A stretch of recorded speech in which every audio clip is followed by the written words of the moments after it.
Hi all. നമ്മുടെ ക്ലാസ്സുകളുടെ കാര്യം പറയുകയാണെങ്കിൽ നമുക്ക് ഒരുപാട് കാര്യങ്ങൾ പഠിക്കാനുണ്ട്. ഒരുപാട് കാര്യങ്ങൾ വളരെ ഡീറ്റെയിൽഡ് ആയിട്ട് വളരെ ഡെപ്തിൽ തന്നെ നമുക്ക് പഠിച്ചെടുക്കാനുണ്ട്. അപ്പൊ അതൊക്കെ പഠിച്ചെടുക്കുന്ന സമയത്ത് മക്കൾ എല്ലാവരും ഫേസ് ചെയ്യുന്ന ഒരു പ്രോബ്ലം ആണ് നമുക്ക് ആവശ്യമായിട്ടുള്ള രീതിയിലുള്ള കോൺസെൻട്രേഷൻ അല്ലെങ്കിൽ ഫോക്കസ് കൊടുക്കാൻ പറ്റുന്നില്ല എന്നുള്ളത്.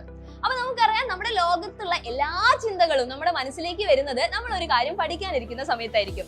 നമ്മുടെ തോട്ട് ഏറ്റവും ക്രിയേറ്റീവ് ആയിട്ട് മാറുന്നത് ആ ഒരു സമയത്തായിരിക്കും അല്ലെ. ഇൻസ്റ്റയിൽ റീൽസ് നോക്കാൻ തോന്നുന്നതും എല്ലാം എന്താണ് നമ്മുടെ പഠിക്കാനിരിക്കുന്ന ആ ഒരു ടൈമിലായിരിക്കും. അപ്പൊ നമ്മുടെ കോൺസെൻട്രേഷൻ അല്ലെങ്കിൽ ഫോക്കസ് എങ്ങനെ ഇൻക്രീസ് ചെയ്യാന്നുള്ളതുമായിട്ട് ബന്ധപ്പെട്ട് കുറച്ച് ടിപ്സ് പറഞ്ഞുതരാൻ വേണ്ടിയിട്ടാണ് മിസ് വന്നിട്ടുള്ളത്. അതിൽ ആദ്യത്തേതാണ് ക്ലാരിറ്റി ഓഫ് പർപ്പസ്.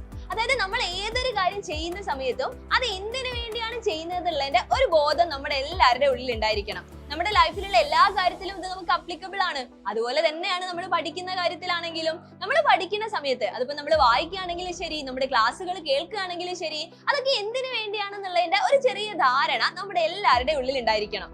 ഇനി അടുത്തതെന്ന് പറയുന്നത് ബാക്ക് ലിങ്ക് ചെയ്യാൻ പറ്റുക എന്നുള്ളതാണ്. അതായത് നമ്മൾ ഒരു ക്ലാസ് കേൾക്കുകയാണെങ്കിലും നമ്മൾ ഒരു കാര്യം വായിക്കുകയാണെങ്കിലും ഒക്കെ അതിന് മുമ്പുള്ള കാര്യങ്ങളുമായിട്ട് നമുക്ക് കണക്ട് ചെയ്യാൻ പറ്റണം. അങ്ങനെ കണക്ട് ചെയ്ത് നമ്മൾ തിങ്ക് ചെയ്യുന്ന സമയത്ത് ഓട്ടോമാറ്റിക് ആയിട്ട് തന്നെ നമ്മുടെ കോൺസെൻട്രേഷൻ നമുക്ക് ഇൻക്രീസ് ചെയ്യാൻ വേണ്ടി പറ്റും. ഒട്ടും ബോറടിക്കാതെ തന്നെ കാര്യങ്ങൾ പഠിക്കാൻ ഇത് നമ്മളെ ഹെൽപ്പ് ചെയ്യുന്നുണ്ട്. ഇനി ഒരു അടുത്ത പോയിന്റ് എന്ന് പറയുന്നത് ക്വസ്റ്റ്യൻ ചോദിക്കുക എന്നുള്ളതാണ്. അതായത് ഒരു വൈ ക്വസ്റ്റ്യൻ അത് നമുക്ക് നമ്മളോട് തന്നെ ചോദിക്കാം. അതല്ലെങ്കിൽ നമുക്ക് ക്ലാരിഫിക്കേഷൻ കിട്ടുന്നില്ല എന്നാണെങ്കിൽ നമുക്ക് മറ്റുള്ളവരോടും ചോദിക്കാം. അപ്പൊ എങ്ങനെയാണ് ഇത് പഠിക്കാനുള്ള കാര്യമായിട്ട് ബന്ധപ്പെടുത്തുന്നത്? ഒരു എക്സാമ്പിൾ പറയുകയാണെങ്കിൽ, നമ്മൾ ഒരു കാര്യം വായിക്കുമ്പോൾ അല്ലെങ്കിൽ നമ്മൾ ക്ലാസ്സുകൾ കേൾക്കുന്ന സമയത്ത് ഏതെങ്കിലും ഒരു ടേം നമുക്ക് മനസ്സിലാവുന്നില്ല എന്ന് വിചാരിക്കാം. അപ്പൊ നമ്മൾ എന്ത് ചെയ്യണം? പിന്നേക്ക് മാറ്റി വെക്കാതെ ഓൺ ദ സ്പോട്ട് തന്നെ അതിന്റെ ആൻസർ കിട്ടാൻ വേണ്ടിയിട്ടുള്ള വർക്കുകൾ തുടങ്ങണം.